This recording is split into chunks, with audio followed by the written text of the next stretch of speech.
मेरे प्यारे दोस्तों, ज्ञान के सागर में आपका स्वागत है। दोस्तों, एक बड़ी छोटी सी कहानी है।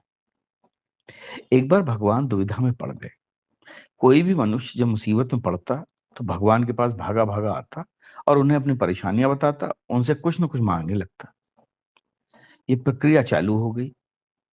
अब भगवान को समझना है कि क्या किया जाए। तो उन्होंने इस समस्या के निराकरण के लिए देवताओं की बैठक बुलाई और उन्होंने कहा कि देवताओं, मैं मनुष्य की रचना करके बड़ी मुसीबत में फंस गया हूं। कोई न कोई मनुष्य हर समय शिकायत ही करता रहता है, जबकि मैं उन्हें उसके कर्मानुसार सब कुछ दे रहा हूँ। फिर भी थोड़े से कष्ट में ही मेरे पास आ जाता है रोता हुआ, जिससे ना तो मैं कहीं शांतिपूर्वक रह सकता हूँ, ना ही तपस्या कर पा रहा हूँ। इन्होंने मेरा जीना दुश्वार कर दिया है।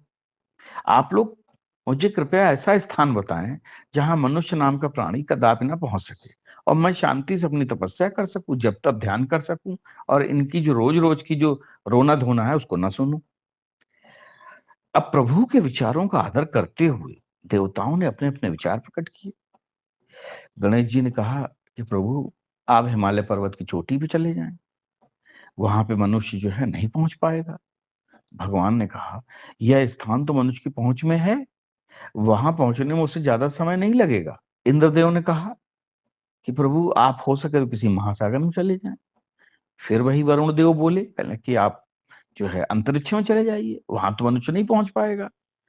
भगवान ने कहा, देखो, एक दिन मनुष्य वहां पे भी अवश्य पहुंच जाएगा, क्योंकि चाहे हिमालय हो, चाहे पृथ्वी के अंदर हो, चाहे महासागर हो, हर जगह तो मनुष्य कहीं ना कहीं मतलब जो है पहुंच ही रहा है। भगवान निराश होने लगे। अब मन ही मन सोचने लगे कि क्या मेरे लिए कोई ऐसा गुप्त स्थान भी है जहां मैं जाकर अगर रह जाऊं, अपनी आप को बंद कर लूं या अपने आप को स्थित कर लूं कि जहां मनुष्य ना पहुंच पाए, जहां मैं शांतिपूर्वक रह सकूं।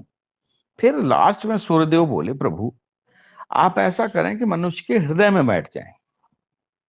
जी हाँ, आप मनुष्य के हृदय में बैठ जाएं। मनुष्य अनेक स्थान पर आपको ढूंढने में सदा उलझा रहेगा, पर अपने हृदय में आपको कदापि भी तलाश ना करेगा। भगवान को सूर्यदेव की बात पसंद आ गई। उन्होंने ऐसा ही किया और ईश्वर जो है मनुष्य के हृदय में आकर बैठ गया। यही कारण है कि हमारा हृदय एक ऐसी चीज है कि जिसका कोई अल्टरनेट नहीं है।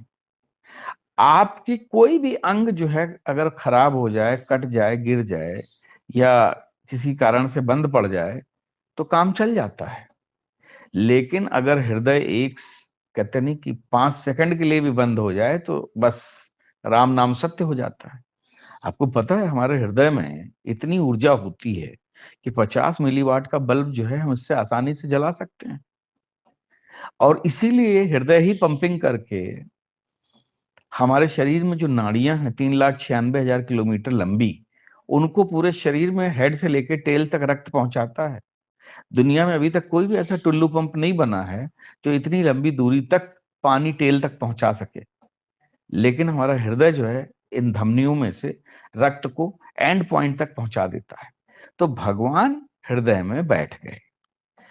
मनुष्य ईश्वर को जगह जगह ढूंढने में लगा रहता है और हृदय में कभी ढूंढने की कोशिश नहीं करता है। अब इसीलिए मनुष्य अपना दुख व्यक्त करने के लिए मंदिर, आकाश में, पाताल में, समुद्र में, हर जगह ढूंढ रहा है, हर जगह पुकार रहा है, लेकिन मिल नहीं रहे हैं। लेकिन मनुष्य कभी भी अपने भीतर, अपने हृदय में जो मंदिर, उसका हृदय रूपी मंदिर है, उसमें बैठे हुए ईश्वर को नहीं देख पाता। अगर ईश्वर को प्राप्त करना है तो इसीलिए कहा गया है कि मन चंगा तो कठौती में गंगा। आप अपने हृदय में ईश्वर को तलाश करो। जो आदमी अपने हृदय में ईश्वर को तलाश करेगा, जो आदमी अपने हृदय रूपी मंदिर को साफ सुथरा स्वच्छ रखेगा, दूसरों की भलाई करने वाला रखेगा, अच्छे विचार रखेगा, सुविचार रखेगा, कुविचारों से दूर रहेगा, ईश्वर तो उसके साथ ही है। ईश्वर सब देख रहे हैं। उसको कभी किसी प्रकार के कष्ट परेशानी उठानी ही नहीं पड़ेगी, कहीं दौड़ भाग कर जाने की जरूरत नहीं पड़ेगी। तभी तो कहा जाता है कि आप अपने हृदय को साफ सुंदर स्वच्छ रखिए, ईश्वर अपने आप आपकी मदद करेंगे। यही तो है ईश्वर की ताकत। लेकिन हम गली-गली, मंदिर-मंदिर और न जाने कितनी जगहों पे ईश्वर को ढूँढते हैं। ऐसा नहीं कि ईश्वर वहाँ नहीं है, ईश्वर हैं, लेकिन ईश्वर आपसे सच्ची श्रद्धा देखना चाहते हैं। वो देखना चाहते हैं कि आपके मन में, आपके हृदय में क्या है? आप अपने हृदय में बैठे हुए ईश्वर को पहचानते हो या नहीं पहचानते हो? तो दोस्तों, अपने हृदय में बैठे हुए ईश्वर को पहचानिए। जानिए कि किस तरह से ईश्वर हमारे साथी है, बस हम उसको ढूँढ नहीं पाते, हम उसको समझ नहीं पाते।